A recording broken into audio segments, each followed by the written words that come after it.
माननीय अध्यक्ष जी, बजट पे बोलने का आपने अवसर दिया, इसके लिए आभार। श्रीमान, हमारे सदन की कार्रवाई पूरे देश में और यहाँ तक विदेशों में भी देखी जाती है, लाइव टेलीकास्ट हो रहा है। कुछ बातें यहाँ पे गलत कही गई हैं, सत्य से परे कही गई हैं और कुछ आधी अधूरी बातें करी गई हैं, जिससे बाहर एक भ्रम और भ्रांति वाली स्थिति भी बनती है। श्रीमान, जैसा कि हमने महामहिम राज्यपाल के अभिभाषण में कहा था कि प्रभु श्री राम की चर्चा सर्वाधिक हुई, बहुत अच्छी बात है। डॉक्टर लोहिया को मानने वाले लोग भी ये मानेंगे कि डॉक्टर लोहिया ने जन सामान्य को भगवान श्री राम के आदर्शों पर चलने की प्रेरणा देने के उद्देश्य से प्रतिवर्ष रामायण मेले का आयोजन किया करते थे। डॉक्टर लोहिया का ही एक ये बयान था कि बाबर, गजनी, गोरी, औरंगजेब लुटेरे थे, रसखान और रहीम हमारे पूर्वज। श्रीमान, ये बात यहाँ पे इसलिए कहना आवश्यक हो रही है कि पिछले कई दिनों से हम देख रहे हैं कि माहौल बिगाड़ने का प्रयास हो रहा है। हल्द्वानी तक का उदाहरण दिया गया इस हाउस में। सरकार अपनी जगह पे पूरा प्रयास करती है कि हमारे राज्य में कोई उपद्रव न हो, अशांति न हो, लेकिन कहीं ना कहीं एक ये आभास हो रहा है हमको कि माहौल खराब करने का एक प्रयास हो रहा है। बात की गई श्री राम जन्मभूमि की, साक्षात भगवान श्री राम ने अवतार लिया।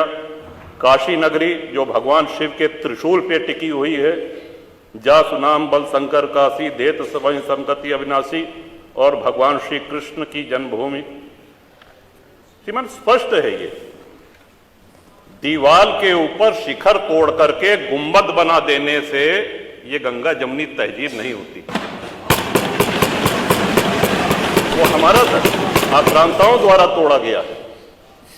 और एक और भ्रम फैलाया जा रहा है, जो व्यास जी के गुफा में जो पूजा हो रही है, वो पूजा अनवरत सैकड़ों वर्ष से चलती आ रही है। ये बात बाहर जानी चाहिए श्रीमती। अनवरत सैकड़ों वर्ष से, इस पे सन 93 में स्थानीय प्रशासन ने रोक लगाया, किसी न्यायालय ने रोक नहीं लगाया इसकी पूजा पे। और इस सदन के माध्यम से श्रीमान, उन पुजारी को भी हम प्रणाम करेंगे 31 वर्ष जिन्होंने चाबी संभाल के रखी कि एक न एक दिन ऐसी सरकार आएगी कि ये ताला खुलेगा और इस चाबी की आवश्यकता है।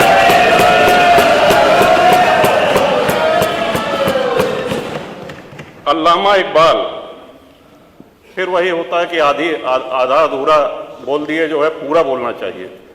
अल्लामा इकबाल पहले वो व्यक्ति थे जिन्होंने कहा कि हिंदू और मुसलमान एक साथ नहीं रह सकते। पाकिस्तान के आइडियोलॉजिकल फादर, इसने कहा कि मुस्लिमों को अलग देश चाहिए। जिन्ना को रास्ता बताने वाले, जिन्ना को उकसाने वाले, और पाकिस्तान के पक्ष में भारत के मुसलमानों ने वोटिंग करी, जिसमें 98% लोगों ने कहा कि हिंदू और मुस्लिम साथ साथ नहीं रह सकते। इस बात पे लेकर के बंटवारा हुआ और सारे जहां से अच्छा जो कविता सुनाई गई वो अधूरी है। 2 पंक्ति उसकी हम भी सुना दे रहे हैं कि ए आब रूद गंगा, वो दिन है याद तुझको, उतरा तेरे किनारे जब कारवां हमारा। कि गंगा के वो मैदान तुमको याद है जब हमारा कारवां उधर से आक्रांताओं का कारवां आया था। ए आब रूद गंगा, वो दिन है याद तुझको, उतरा तेरे किनारे जब कारवां हमारा।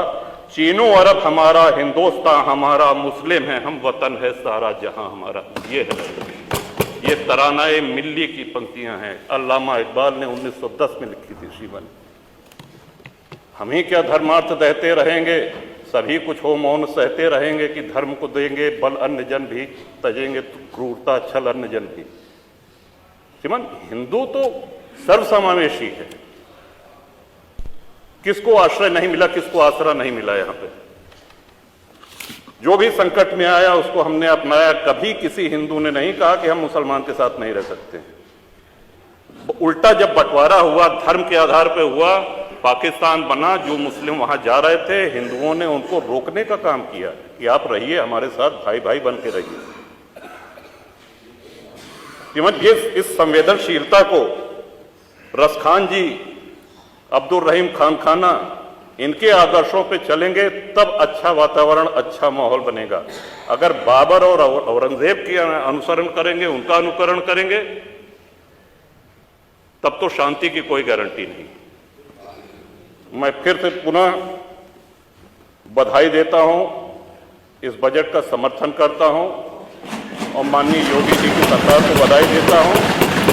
और ये हम लोगों का सौभाग्य है, इस पीढ़ी का सौभाग्य है कि अपने जीवन काल में भगवान श्री राम के भव्य मंदिर का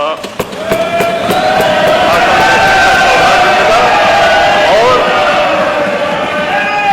मेरा ये भी मानना है कि आदि शंकराचार्य के बाद अगर कोई सनातन उत्थान का और हिंदू उत्थान का कार्य कर रहा है तो श्रीमान नरेंद्र मोदी। बहुत बहुत धन्यवाद।